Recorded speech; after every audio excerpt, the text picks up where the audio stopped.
You're listening to the official Minnesota Wild podcast, presented by Acrisure. I cannot. Yeah, I mean, if you scripted that one, then you I don't know how you do. Yeah, I can't explain it. D-Mac. Okay, sorry, you got two. All right. Well, as impossible as that is to explain, what was your mindset at least when it was 5-5 and after two to kind of reset and yeah, well, it was pretty easy for me. Like there's areas of our game tonight that I really liked. Okay, so I like what we did offensively. I like the way we moved the puck. Created some good chances off the rush. Created some good chances in O-zone play. Played with great pace. A lot of the offensive stuff and our play with the puck, like I thought we managed the puck pretty well. We didn't turn it over a lot. Like normally if I said, well, we gave up 6 goals, I would think 3 or 4 of them would all be off turnovers, right? So there's that part side of the game I liked. There'll be things that we can look at and get better at, and there'll be things that we're going to look at on the offensive side of things and say, what a great game, okay? And everyone involved, okay? And then, but at 5-5, it's simple for me. Like, you got to dig in defensively. And it wasn't puck decisions. It was, we had some lost battles. We were soft in some areas. And then the details of our game, like we were giving up scoring chances on things that we've been doing the same way for 3, 4, 5, 6 years, and then just making mistakes on it. Like we didn't know what the coverage was on the face-offs and in all 3 zones, and sort outs in the D zone. Like they're a dynamic offensive team, so they're going to have movement. But if you come back into your own zone in the right areas of the ice, and then you're communicating it all, some of the sort outs would have been easy. Like it wasn't difficult coverage. Like they make some plays on some difficult reads. Every team does, but we had way too many that were routine where we were giving up scoring chances. So we just needed to commit to it defensively and tighten up and ramp up the communication. And I felt like if we did that, the way we were skating and moving the puck, that we give ourselves a chance to win. Sheriff and Peter. Jared, Naz made a comment about watching a lot of this goaltender, and he said he picked his spot, he picked it properly, and then you had Malinsky, Drury, and both of Cale Makar's goals kind of from the same spot. Like, was there extra scouting on this goalie that you guys did to kind of do what you did tonight? No, same as every series that we go through. Now, you're going to have games where, just to go into like how we would pre-scout a goalie, or just like you're going to give them target areas in certain situations, and sometimes you hit them a lot and sometimes you don't. It's a lot easier to say, hey, you got to shoot here in this situation than actually do it. There's defenders, sticks, you're getting leaned on, all those things, and some nights you hit those target areas a lot and the goalie makes the saves.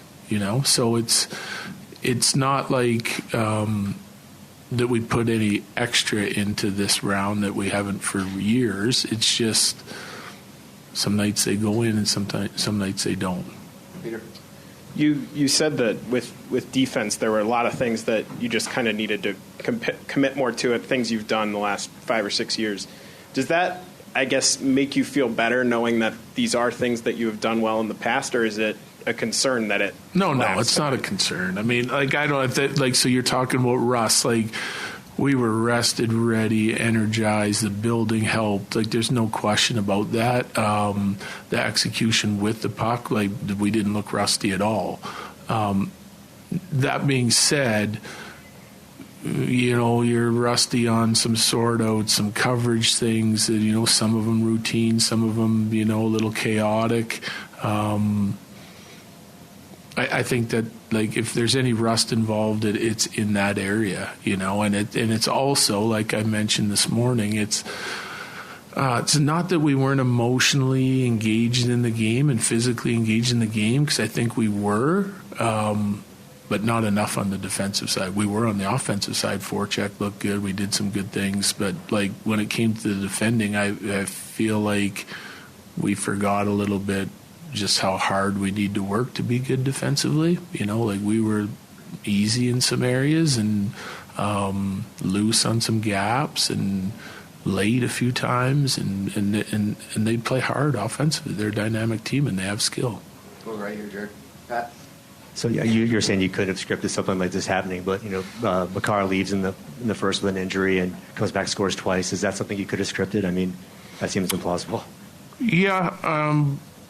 Hey, listen, I think this. Like, you got to give him a lot of credit, right? Comes back, not feeling great after the injury in the first, gets sorted out and taken care of, and comes back and has a great finish to the game. It took him a little while to get engaged again, maybe tentative, and then he was like, I can do this, and he played great and makes a couple huge plays, offensive side of it, defensive side of it.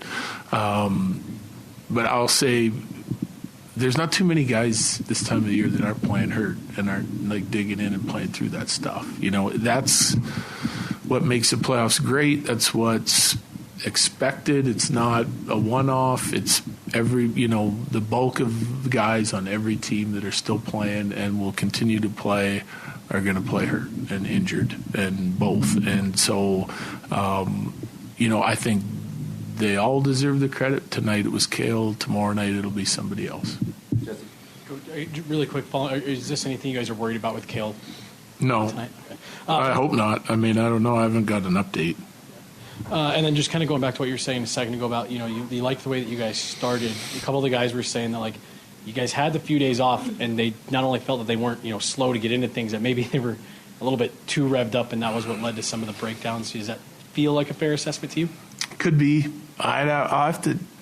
I don't know. Like, at times, yeah, you may pressure someplace when you should be patient, protect the interior of the ice. I'm sure we had some of that for sure. I can't even remember all the goals against at this point. Like, I don't even know who scored our goals. There's so many of them, and same thing with them. So, but yeah, there'll be some of that. But I think other times it's not quick enough, not hard enough, not in the right spots early. It's things for me that I'm sure I'll look at it. We'll present it to the guys tomorrow, and there'll be a lot of things that I think are easily curable. It's not like we have to go to practice for a week to cure them. Following that, Evan. Coach, Scott Wedgwood allowed 5 goals in those 4 games against the Kings. It's 6 goals tonight in this one game. What are your thoughts on his performance and just, Well, it wasn't his best. That being said, on the defensive side of things, it was probably no one on our team's best, So I group them in with the rest of the team. We have to get better, and we'll do that for game 2. And, but he's been great for us. Give us a chance to win. Give us a chance to win tonight. Like, their goalie played amazing in the Dallas series, and he let in a bunch tonight too. So it's, most of the things that we're dealing with aren't just exclusive to us either. It's, they'll be going through the same things and trying to get better, and I'm sure both teams will be better defensively come game 2, and we'll keep trying to push it the same way we have offensively. A couple more, Evan. In any game, but a game like that where it's kind of back and forth, how essential is your fourth line and just being able to reset things and change the momentum for your group? Well, they play 4 lines, and they're all heavily involved, and they all have a slightly different makeup on what makes them dangerous and what makes them effective, and we're the same way. So, I mean, our fourth line's important because, it's if they're playing 4 and you're playing 3, you're not going to win. Right. Oh, hey, Coach. Congrats on the win tonight.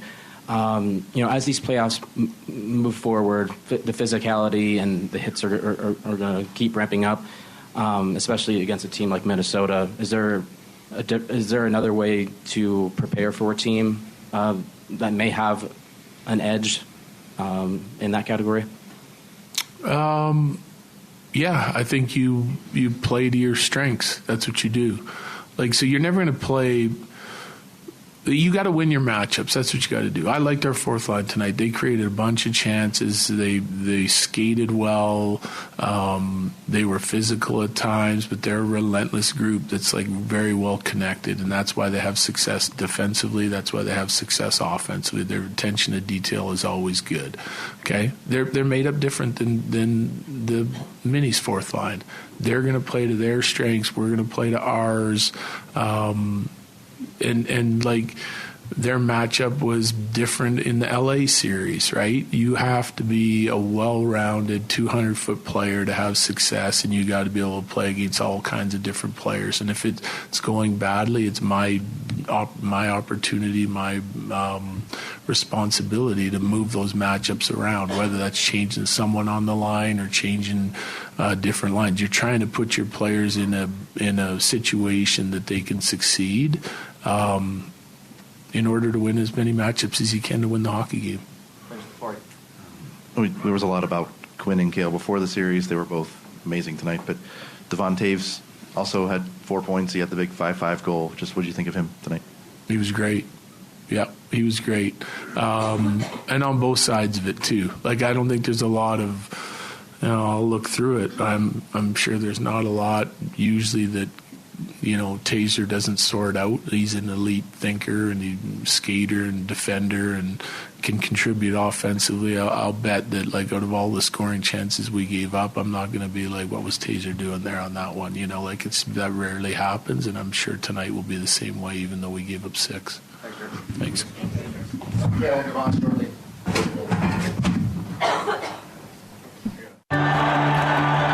For an extraordinary advantage in sports, you need a game plan. For an extraordinary advantage everywhere else, all you need is Acrisure.